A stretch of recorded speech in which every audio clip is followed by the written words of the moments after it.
अस्सलामुअलैकुम। आज हम डिस्कस करेंगे कि फ्रैक्शन नंबर को हम किन मेथड से ऐड कर सकते हैं। फ्रैक्शन नंबर को ऐड करने के लिए जो हमारे पास फर्स्ट मेथड है उसे हम क्रॉस मल्टीप्लिकेशन मेथड कहते हैं। ये हम तब यूज़ करते हैं जब डिवाइड में हमारे पास ऐसे नंबर्स मौजूद हो जो कि सेम टेबल में ना आते हो। तो चलिए इसको हम एक एग्जांपल के ज़रिए समझते हैं। लेट सपोज हमारे पास दो फ्रैक्शन वैल्यूज़ है 4 divide by 5 plus 2 divide by 7। अब अगर आप लोग डिवाइड को देखें तो 5 और 7 है जो कि सेम टेबल में नहीं आते। तो अगर इसका हम सिंपल एलसीएम लेंगे पहले तो हमारे पास क्या आएगा, 5 और 7 का हम एलसीएम लेंगे। तो 5 वन ज़ा 5 और 7 अपनी जगह रहेगा। फिर 1 हमारे पास नीचे डायरेक्ट आएगा और 7 वन ज़ा 7। तो अगर इन दोनों को हम मल्टीप्लाई करें तो 7 5 ज़ा 35 आता है हमारे पास।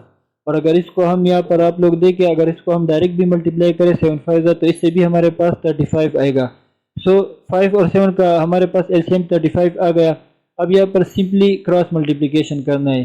7 को 4 के साथ मल्टीप्लाई करना है तो हमारे पास 28 आएगा। फिर हम प्लस लिखेंगे और 5 को 2 के साथ डायरेक्ट मल्टीप्लाई करेंगे तो हमारे पास 10 आएगा। अब ऊपर दोनों वैल्यूज़ को हम सिंपली ऐड करेंगे तो हमारे पास 38 आएगा और डिवाइड बाय 35। तो ये इसका फाइनल आंसर बनेगा। लेकिन ये आप लोग याद रखें कि ये हम तब यूज़ करते हैं जब डिवाइड में हमारे पास ऐसे वैल्यूज़ हो जो कि सेम टेबल में ना आते हो। सेकंड मेथड है हमारे पास डायरेक्ट एडिशन मेथड। इसको हम तब यूज़ करते हैं जब डिवाइड में हमारे पास सेम वैल्यू मौजूद हो। तो चलिए इसको हम एक एग्जांपल के ज़रिए समझते हैं।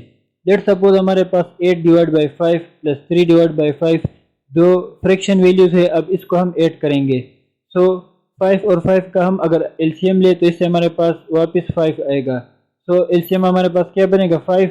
अब ऊपर वैल्यूज़ को हम डायरेक्ट प्लस करेंगे, 8 प्लस 3 और 8 प्लस 3 से फिर हमारे पास क्या आएगा, 11 डिवाइड बाई 5।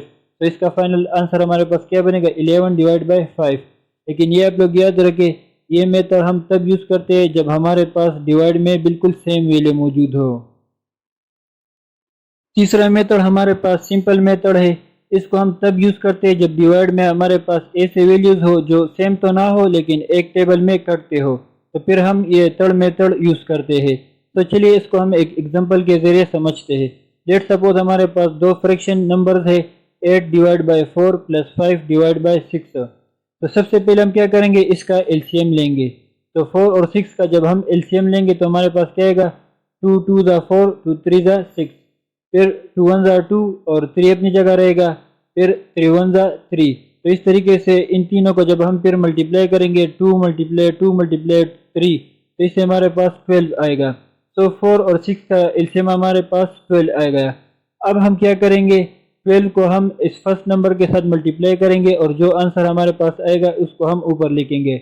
और फिर इस तरह से इसको हम इस सेकंड नंबर के साथ मल्टीप्लाई करेंगे और जो आंसर आएगा उसको हम ऊपर लिखेंगे। तो पहले हम 12 को 8 डिवाइड बाई 4 के साथ मल्टीप्लाई करते हैं। तो अगर आप लोग देखेंगे 8 डिवाइड बाई 4 मल्टीप्लाई 12, इससे हमारे पास क्या आएगा, 12 4 पर डिवाइड होगा उससे हमारे पास 3 आएगा और 3 8 ज़ा 24। तो हम क्या लिखेंगे, 24 प्लस फिर 5 डिवाइड बाई 6 को हम 12 के साथ मल्टीप्लाई करेंगे और इससे जो आंसर आएगा उसको ऊपर लिखेंगे। तो 5 डिवाइड बाई 6 मल्टीप्लाई 12। अच्छा, 12 को जब हम 6 पर डिवाइड करेंगे तो हमारे पास 2 आएगा और 2 को जब हम फिर 5 के साथ मल्टीप्लाई करेंगे तो 10 आएगा हमारे पास। तो उसको हम ऊपर लिख लेंगे। 24 को जब हम 10 के साथ प्लस करेंगे तो हमारे पास क्या आएगा, 34 डिवाइड बाय 12। अब 34 को जब हम 12 पर डिवाइड करेंगे तो ये दोनों 2 के टेबल में कटते। सो 2 6 ज़ा 12 और 2 17 ज़ा 34। सो फाइनल रिजल्ट हमारे पास क्या आएगा, 17 डिवाइड बाय 6। सो ये हमारे पास सिंपल मेथड है और इसमें हम सारे स्टेप फॉलो करते हैं। वैसे तो ये मेथड हम ऑल फ्रैक्शन नंबर्स के लिए इस्तेमाल कर सकते हैं। यानी अगर हमारे पास क्रॉस मल्टीप्लिकेशन वाले फ्रैक्शन नंबर्स हो या हमारे पास एडिशन वाले नंबर्स हो, उसके लिए हम ये मेथड यूज़ कर सकते हैं। लेकिन ये मेथड हम तब यूज़ करते हैं जब ऐसे क्वेश्चन हमारे पास हो जो क्रॉस मल्टीप्लिकेशन मेथड या डायरेक्ट एडिशन से सॉल्व ना हो, तो फिर हम ये वाला मेथड यूज़ करते हैं क्योंकि ये लेंथी प्रोसेस है। और जो इससे पहले दो मेथड हमारे पास थे वो शॉर्टकट मेथड थे, तो इसीलिए हम पहले वो मेथड इस्तेमाल करते। लेकिन अगर कोई क्वेश्चन उससे सॉल्व ना हो तो फिर हम डायरेक्टली मेथड 3 यूज़ करते हैं क्योंकि ये फुल स्टेप मेथड है हमारे पास। तो आज के लिए इतना ही। अगर ये टॉपिक आप लोगों को समझ आया हो तो वीडियो को ज़रूर लाइक करें और अपने दोस्तों के साथ भी शेयर करें। इंशाल्लाह फिर नेक्स्ट वीडियो में एक नए टॉपिक को डिस्कस करेंगे। तब तक के लिए इजाज़त दीजिए। अल्लाह हाफिज़।